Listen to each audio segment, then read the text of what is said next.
I am so happy to see you all here. I see the numbers are climbing. We have a great turnout today.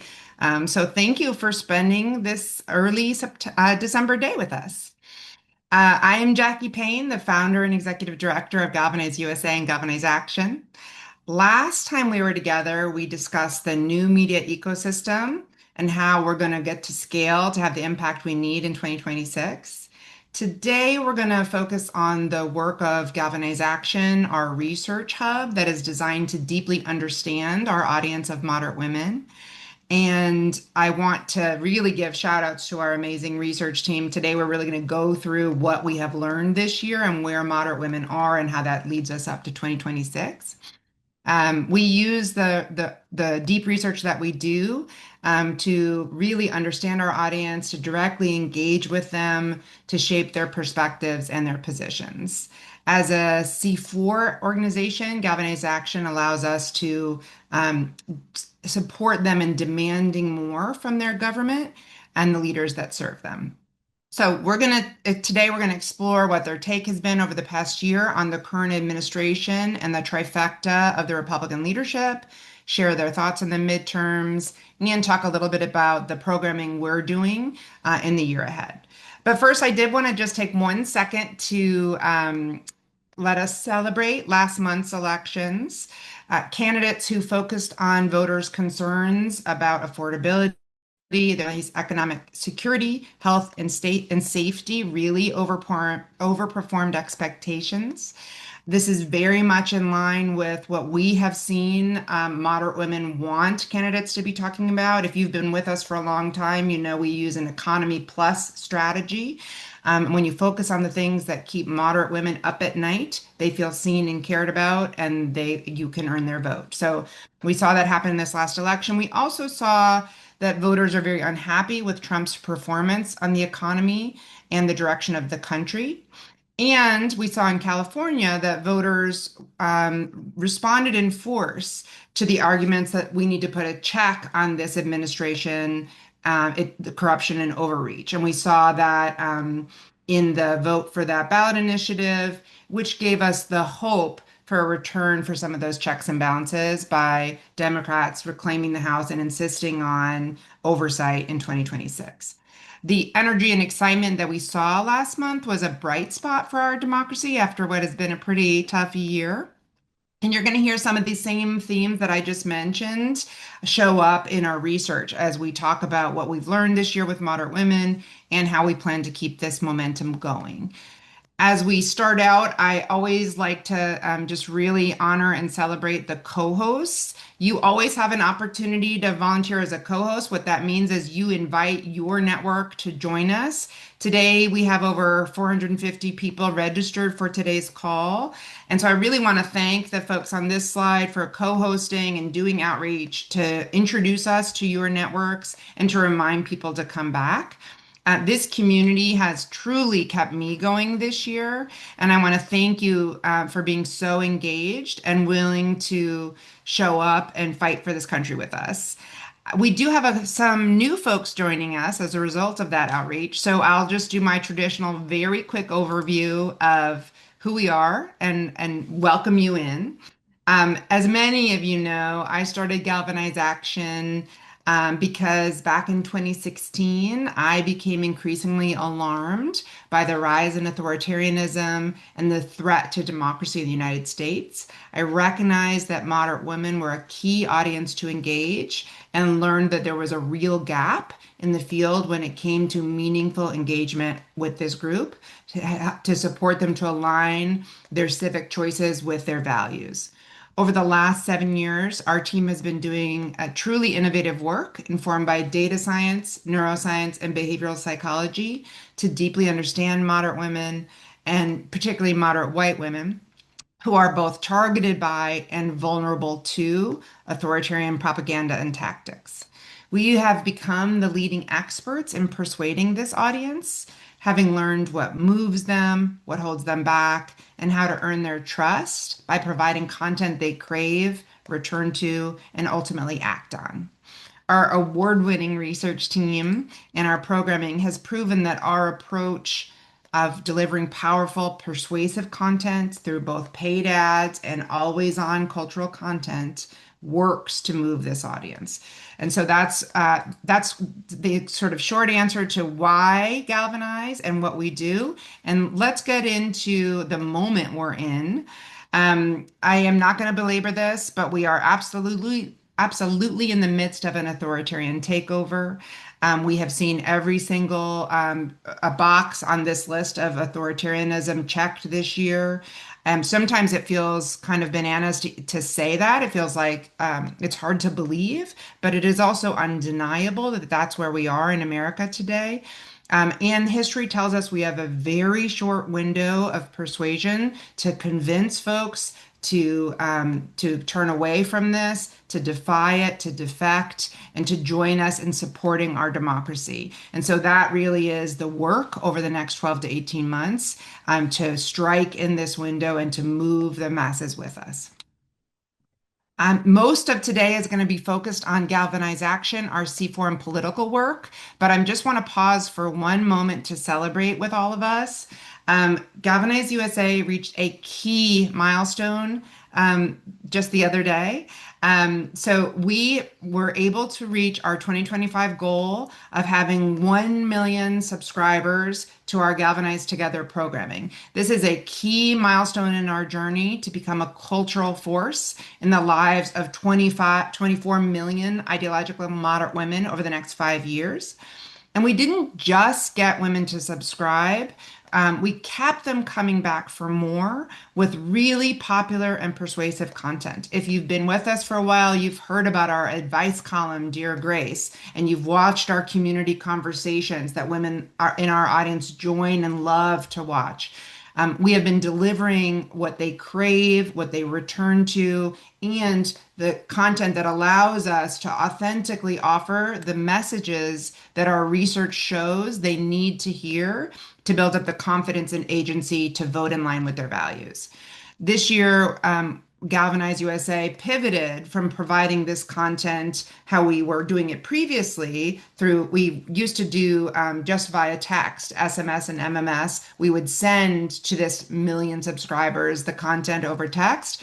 This year, we're continuing to do that, but this year we moved more of that content to where they're spending more of their time online, growing our reach on YouTube, on Instagram, on Facebook, and on TikTok. And that pivot this year is what's setting us up for exponential growth next year and beyond. So before we move into the really political work, I want to say to all of you who have been with us and supported this, I am so proud of these flagship programs, how popular they are with this audience, and the impact they're having. And I want you to celebrate this impact with us. It's amazing that we did this together.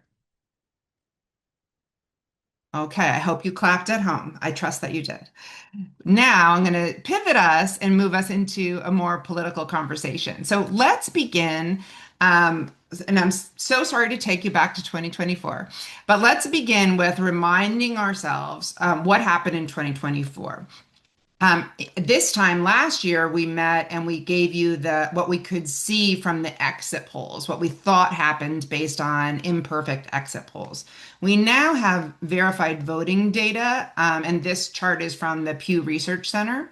And what it shows is the movement that happened. So Trump defeated Harris by 1.5 percentage points.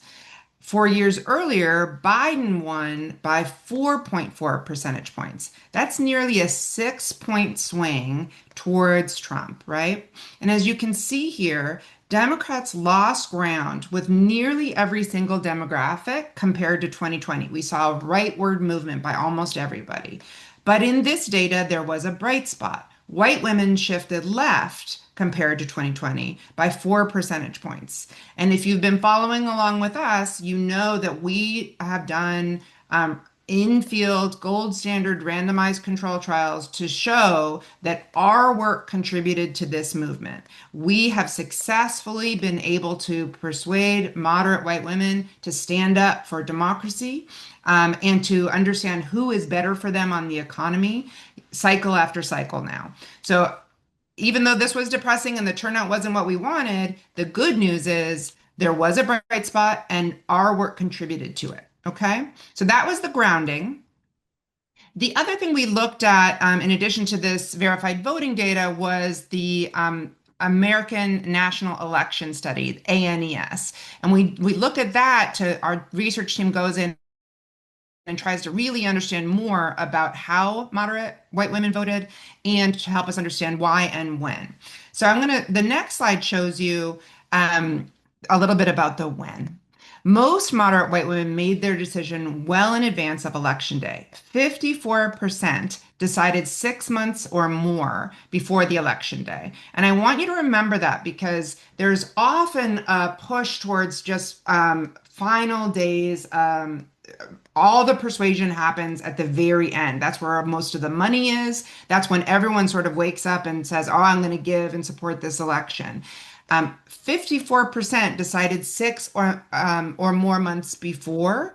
And for me, I'm really emphasizing that for you because it supports our belief that it is important to be talking to these voters early and often. They are making up their mind every day as they understand how the world is shaping around them. And we need to be part of that ongoing communication with them to help them make up their mind early.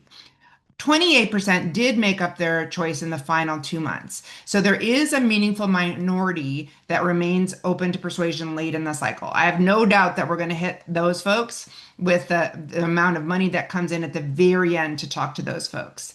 But if you look, 54% decided 6 or more months before, and another 18% decided in the 3 to 5 months before election day. So it is crucial that we are set up and talking to these women well in advance of the fall. Our programming decisions are driven by insights like this that our research team gives us. It helps us understand that we need always on programming for our audience. It is not an option to sit back and wait and try to come in at the end. In addition, we do regular pulse checks with our audience, and that allows us to stay on top of how are they feeling, what's breaking through, how are they making sense of both the current events, the political events that are happening, and when do we need to act to get involved with a persuasion effort over the course of the year. Okay, so this gives you a sense of where they were going into last year, into 2024. And now what I want to do is take you on a journey of what did we learn in 2025? If you don't love our research team as much as I do after this, I don't know what to tell you. They're amazing. One of the things that sets Galvanize apart is the deep and ongoing research that we do to understand how moderate women are making sense of things in a very fast-paced, rapidly changing social, cultural, and political landscape of 2025, right? We know folks are being flooded, and we also know that a lot of our audience is avoiding the news but having their views informed over social media. So what we're looking at is throughout the year, how are they making sense of that? What is most important to them? And how do they frame it and why? Over the course of the year, what we saw is their top issues stayed pretty consistent. The economy is always the number one issue. If you've been with us from the beginning, that is consistent, consistent, consistent. Economy is always number one.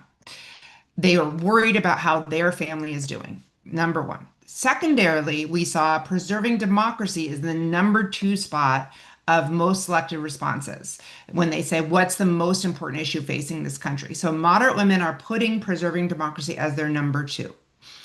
Healthcare, immigration, and crime move around slightly, but those are in the next set of things that are top of mind for our audience. So I want you to take away from this slide that what you've been hearing in this fall in the elections is correct. Affordability, economy is always number one. And for moderate women, they do care about that economic security. They do care about democratic norms and institutions. And we're going to talk more about what that means to them. And then they're very concerned with the health and safety of their family. So let's dig a little bit deeper and we'll go through each of those three buckets to understand how it shows up and what does it mean. So I'm going to start with the economy, their number one issue.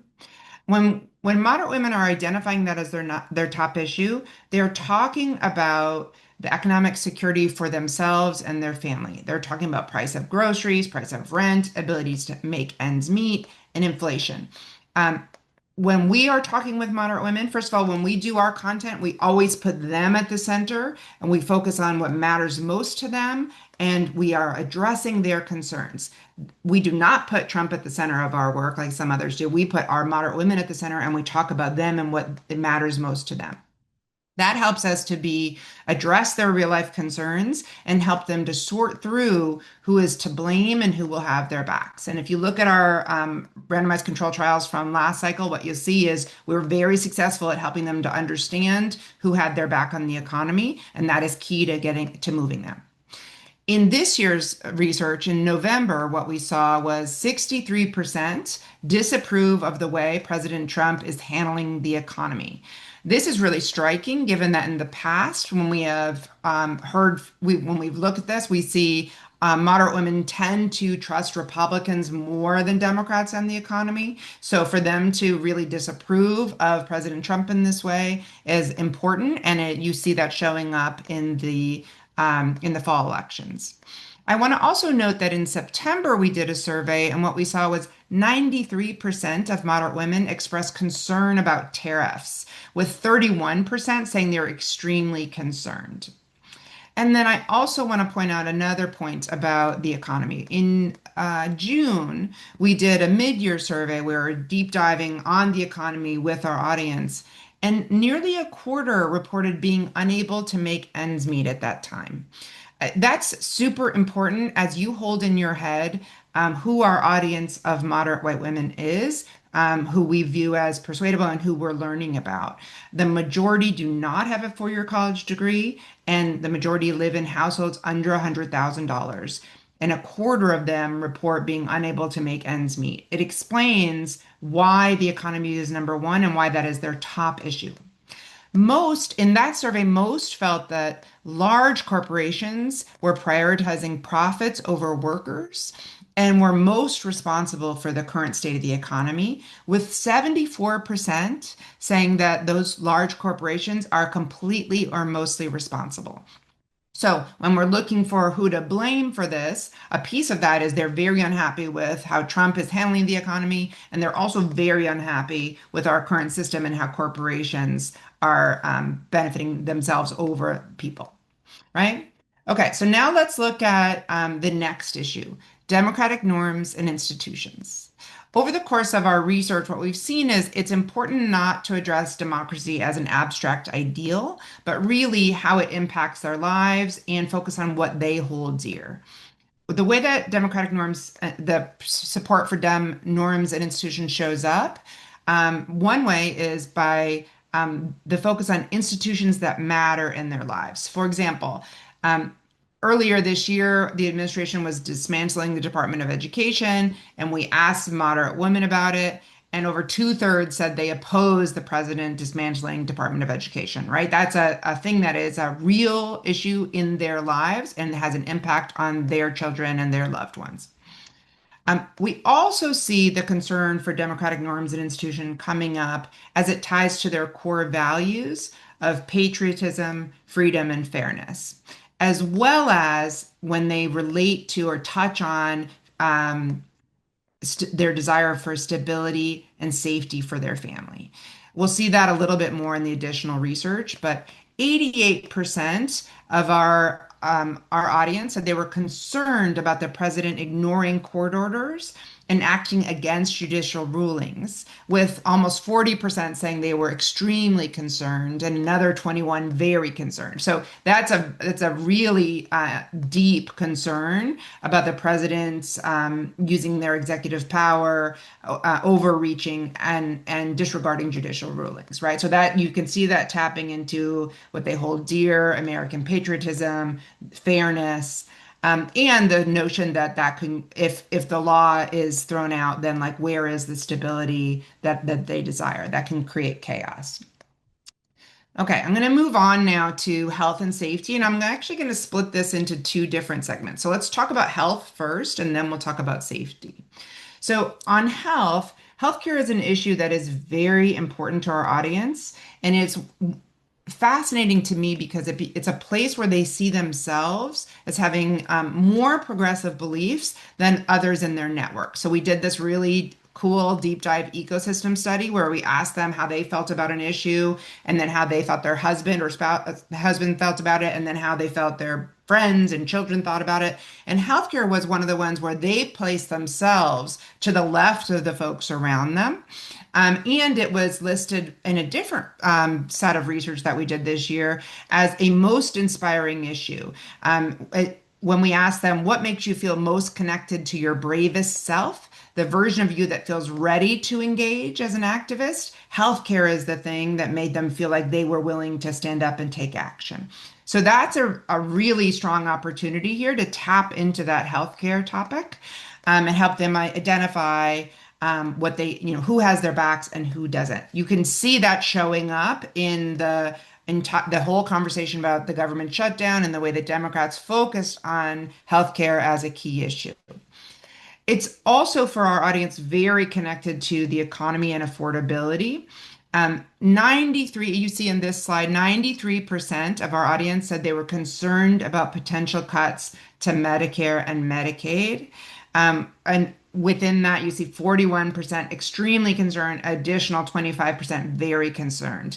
Healthcare is a huge part of folks' budgets. They are very worried about it, and they are motivated to do something about it. So it's a really strong prong to talk to our audience about. Now let's kind of look at the other side of health and safety. So if think about our audience, and what they want is for their family to be economically secure, healthy, and safe. That is the takeaway for you, right? So we've talked about economically secure, we've talked about health. Safety, we've talked a little bit about the way that the democratic norms and institutions, when those are violated, it makes things feel chaotic and unsafe. And then we also see another element of safety that's tied to immigration and crime. So President Trump has connected immigrants to crime. We've been watching this happen since 2016 in the way that he talked about building the wall. He lifts up immigrants as criminals. Even in the discussion this year about deporting folks, he alleged that he would go after those who were criminals. And when he does that, what that does is stoke fear of the other, which makes moderate women feel unsafe. This is a common authoritarian tactic to scapegoat the other so that folks are willing to look the other way or even support the erosion of rights and democratic norms in the name of safety. So that's what we're seeing happen in this country right now, with a cruel and devastating effect on communities. What we see in the data is that with moderate women, Trump is doing better on crime than on other issues with moderate women. But there is good news here too. So in our September survey, what we saw was that there is roughly a split between approval and disapproval for how Trump is handling crime. 49% approve, and 51% disapprove. What that tells you is that Trump is picking up some independents and folks outside of his base, feeling like he's doing a good job on crime. But the fact that it's split, it's not overwhelming support, it creates opportunity there. And as I said, we know that this disinformation, this propaganda that's being sent out to connect immigrants to crime, is designed to instill fear and build support for these tactics, or at least get people to look away and not act. When we asked moderate women about some of the disinformation narratives in an immigration survey this year, what we saw was 30% report believing to some degree that immigrants commit more crimes than US citizens. So we're seeing some of that propaganda work with about a third saying, I believe that immigrants commit more crimes than US citizens. That's designed to make people turn down the heat and not be so worried when they see immigrants being deported, right?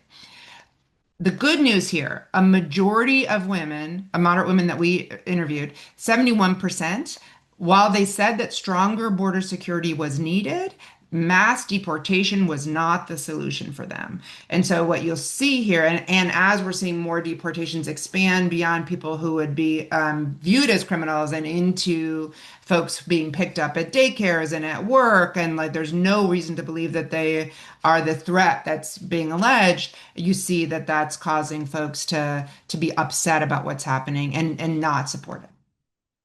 Looking at this data from throughout the year provides a really clear story for us about what our audience cares most about and what we need to be talking to them about, right? So if you focus on economic security, health, and safety so that they feel like they and their family will be more safe and secure. And we saw that play out in the November elections. And I'll just name one particular point. When we looked at the exit poll data in Virginia and New Jersey, we saw that the Democratic candidates who focused on these issues won the voters who named the economy as their top issue by a huge margin, over 25 percentage points. So, economy plus, you heard it here first. I'm going to move on. I want to talk about um, red lines. Throughout this year, we've also been asking our audience what their red lines are. And the specific question we asked was whether or not you think this would actually happen, which of the following actions would you consider a red line if the federal government did them? So, in other words, if the government did these things, would you feel the need to speak out, protest, refuse to follow the law, or take other action? And then we said, please select all that apply. And what you're seeing here are the three that more than 50% of moderate white women identified as their red lines. So the first is allows the military to use deadly force against peaceful protesters, uses the justice system to jail political opponents without proof that they did anything wrong, and refuses to abide by lawful court orders and take unconstitutional action. We have seen each of a version of each of those things happen this year. So if this was moderate women's red lines, what have they done about it? Have they been taking action? How are they taking it in? Okay. So in a recent survey, we looked at different audience segments, and the centrists in that survey, one of the core groups of ideologically moderate women who we focus on, 62% said they oppose Trump's actions, but only 6% have taken action. 22% would like to take action but haven't done so. And the plurality, 34%, you can see that's the lightest shade of teal, said they oppose Trump's policies but wouldn't take action to oppose them, right? So what you have is a lot of folks saying they oppose the actions, but not a lot of moderate women taking action. And we looked at why is that? So in our last webinar, we went and did an in-depth qualitative research study, and we shared that with you about what holds moderate women back from taking civic action in general. And in that, if you'll remember, a lot of that was on fear of conflict. And we also did a deep dive into how do we get them to care and galvanize them to action. In what I want to draw your attention to is if we hear these are the red lines, and then we see 62% saying they oppose what he's doing, but so few taking action, what can we learn about why they haven't, and what does that mean for us? So, as a follow up, we asked all the respondents who said they wouldn't take action, why not? At least half of all respondents said this is the reason why not.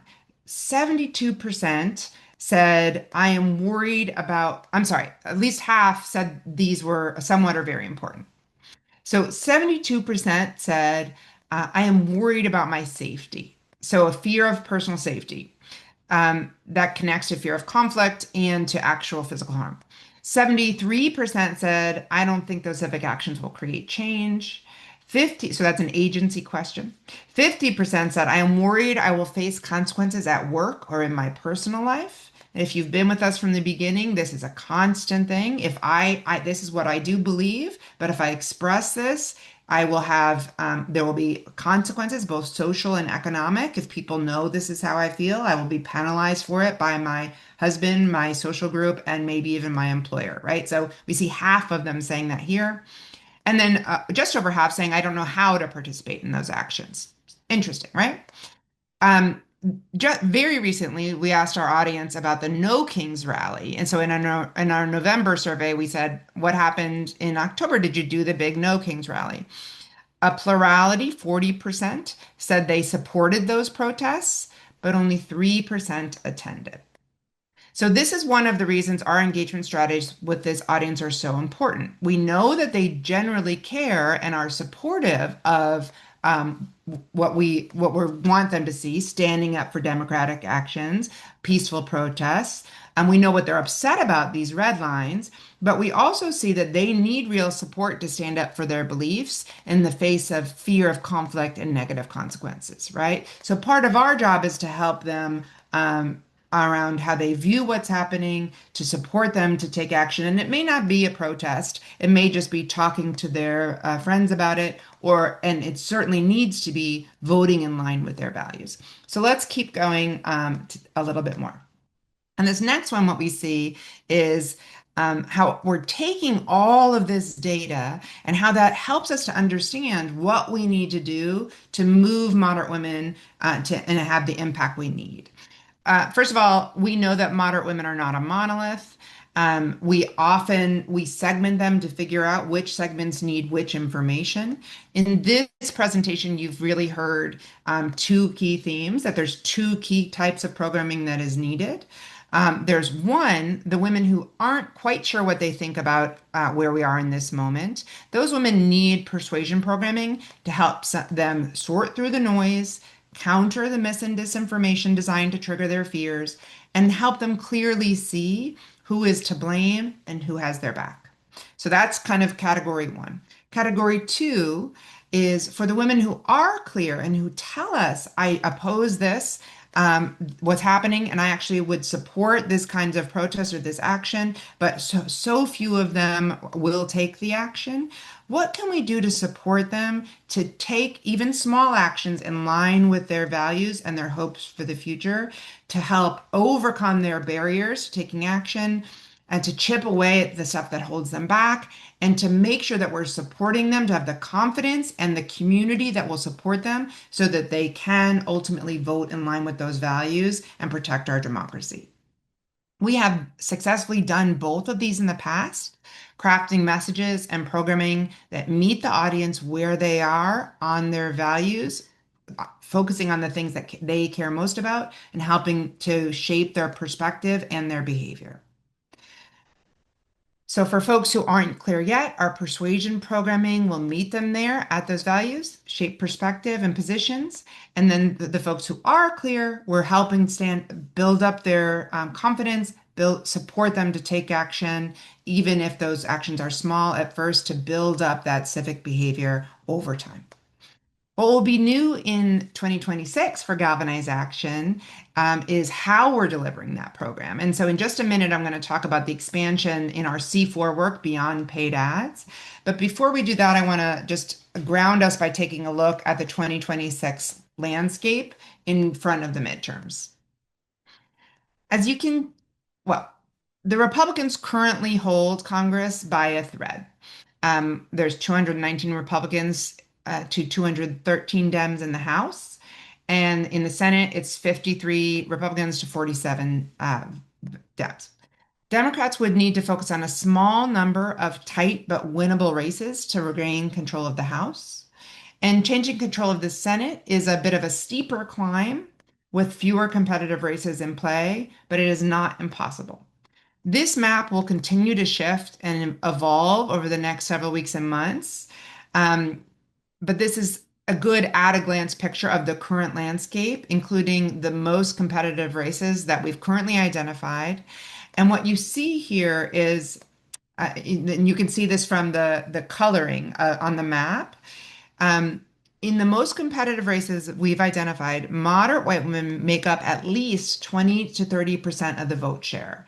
And that is in more than half of these competitive races, moderate white women are at least 20 to 30% of the vote share, right? And moving just 1 to 3% of moderate white women could be a decisive factor in these races. The House path runs straight through Michigan, Wisconsin, and Pennsylvania. That's our stomping grounds where we've been since day one, plus additional races to watch in Maine, Nebraska, Iowa, Arizona, Colorado, Ohio, and North Carolina. These are races that were decided by incredibly narrow margins in 2024 and in which moderate white women make up a large share of the district. So let me give you, I'll just take a look at Pennsylvania as an example. We're looking at Pennsylvania 7, 8, and 10. In each of those cases, the victory margin is just over 1 percentage point. So the Republican won in 7 by 1 percentage point, in 8 by 1.6, and in 10 by 1.2, right? And in each of those cases, it's under 7,000 votes. That's this very tight margin victory. And in each of those districts, moderate white women make up either 26 or 27% of the vote. So if there's under 7,000 votes that make the difference, and our audience is more than 20 times that number, we have proven in cycle after cycle that we can move moderate women in our content with our content, and we have the opportunity to help do so in the House next year. The Senate landscape is an even tighter picture. There are close races in Michigan and Maine, along with Georgia, New Hampshire, North Carolina, Ohio, and Iowa. And those races will decide if the Republicans stay in the majority or if the control of the Senate shifts to Democrats. That, earlier this year, that felt out of reach to me. I think now, in the wake of what we've seen in the fall, we are seeing a shift with people reacting to what's happening with the economy, what's happening with the corruption, and there is an opening. It is by no means, I want you to join me. This is not going to happen on its own, but it is possible. All right, so let's look at how are moderate white women, if moderate white women could be decisive in so many of these elections, how are they telling us they feel about the midterms right now? On this next slide, what you see is last month we asked them, which of the following best describes your plan to vote in the 26 elections? What you see is while more of the women surveyed said they plan to vote Democratic, 38%, than Republican, 25%, nearly a quarter, 24%, said they are not sure yet how they'll vote. Don't be upset about that. It's an opportunity. That is a great opportunity. And an additional 14% say they do not plan to vote in the midterms at all. And so that becomes the possibility for a turnout option. These results really show us that there is opportunity to shape perspective and positions and room to improve turnout in advance of 26. And it is absolutely critical that we play our part to help regain the House, possibly regain the Senate, for the purpose of getting Congress to do its job. Democracy depends on the three separate branches of government. Congress is supposed to be an independent branch that provides oversight of the executive and pushes back against executive overreach that we are seeing happen right now. Congress has absolutely failed to do its job this year. They are not providing really a check on the abuse of executive power at all. This is not a normal midterm cycle. If you're someone who doesn't tend to get as involved in midterms, really think about this as this crucial period where we can push back against the authoritarian overreach and protect our democracy. It's a much more important midterm cycle than I've ever seen in my lifetime for our country to return to checks and balances. And so I'm really begging you to help me with your peers in not waiting till the end. Don't hold back. Don't be thinking about 28. We gotta address 26 if we want to have a hope here. So given all of that, how are we ready to meet this moment? All of our research and validated by what we saw in the elections this fall points to the narratives we need to be talking with our audience about. The economy. This is the majority of the content we'll be focused on because we're centering our audience, what they care most about, and that's going to be economic security, health, and safety. That is the number one thing. We put our audience at the center and we talk to her about what she's worried about. Then we're going to be contrasting that with their current reality. Who is helping them and who is not helping them? And what is going on with the government and the leadership? And when I reference corruption here, I'm talking about a focus while folks can't buy their Thanksgiving dinners, there are gold toilets in the White House, right? What is the focus of the administration? Why are we seeing folks economically benefit themselves, protect their cronies, looking out for a certain class of folks, but absolutely ignoring the working people and what they need? So that focus on economy and then the corruption and chaos and refusal to look out for our audience is how the narrative that we'll be focused on in 2026. And I reference this as corruption because focusing on that, the leader's desire to focus on enriching himself and his cronies, that kind of corruption has been key to countering authoritarianism throughout history. That is one of the main ways, focusing on economy and corruption, that we've seen authoritarians defeated.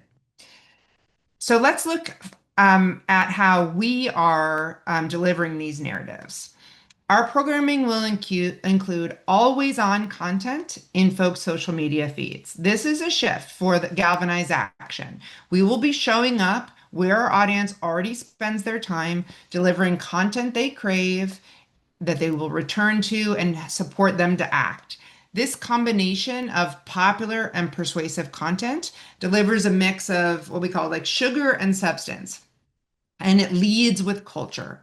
We did this a crazy amount of research this year to figure out where are they spending their time, what do they crave, what do they want, and what would fit with the messages we know they need. That is what we are delivering our C4 content in this year and always on content in their socials. We're doing that as a reminder because we know culture is downstream. Sorry, politics is downstream of culture. We need to be addressing, moving, connecting with them through culture first. The next thing we're doing is amplifying our messaging through creator cohorts. We'll be partnering with influencers who authentically speak to our target audience to infuse their content with our effective messaging on civic issues. We have a network strategy with other content creators and influencers to create a surround sound of the pro-social messaging that our audience needs to hear. That includes cross promotion, shared messaging to exponentially increase our collective impact. That amplification is key to breaking through the noise and succeeding in a crowded landscape to defeat the propaganda and compete for our audience's attention. So amplified messaging is key, and our partnerships team is doing a fantastic job with partners on that. The third piece is paid ads. We will absolutely continue to do paid ads with trusted messengers. That has worked for us extraordinarily well in the past. It's a way that we can push our messaging to our audience to make sure, especially for those who are avoiding the news, who turn away from anything political, we have to be able to push the messaging to them. And the reason we've been so successful with paid ads in the past is because we create content that is authentic with trusted messengers that they do want to watch. So it doesn't look like your traditional political ad. It's content they want, they watch, and that we know has impact. Finally, a new thing this next year will be more rapid response to meet cultural and political moments. What we're going to be doing in 2026 is really move much more quickly with your support so that we can, when something, a cultural moment or a political moment is breaking through the noise and folks are paying attention to it, think Jimmy Kimmel, that we can strike in that moment to tie it to our narrative, take advantage of that attention and help shape perspective. So that's that final part is the rapid response. I'm going to stop talking at you in just 1 second, and we're going to move to Q&A. Before I do so, I want to say first, for those of you who've already given this year, thank you so much. You helped us increase our impact, set us up for this success. You powered this amazing research that tells us exactly how to fine-tune our programming to meet our audience in a way that they'll hear it. And you have really helped us engage more moderate women in our democracy. As we close out 2025, I am asking folks to think about giving again to set the stage for 2026. We still have quite a bit that we need to stand up to be ready to go in 2026. Every month that's delayed will push us farther into the year and more towards that end of cycle that we don't want to be in. If you haven't yet renewed your support, now is the time. Your continued investment ensures that we can turn these insights into impact. You know, based on our rigorous RCTs, that we deliver. When we create content, it has impact. We do the job. I'm begging you to come back with us, renew now. Don't make me call you.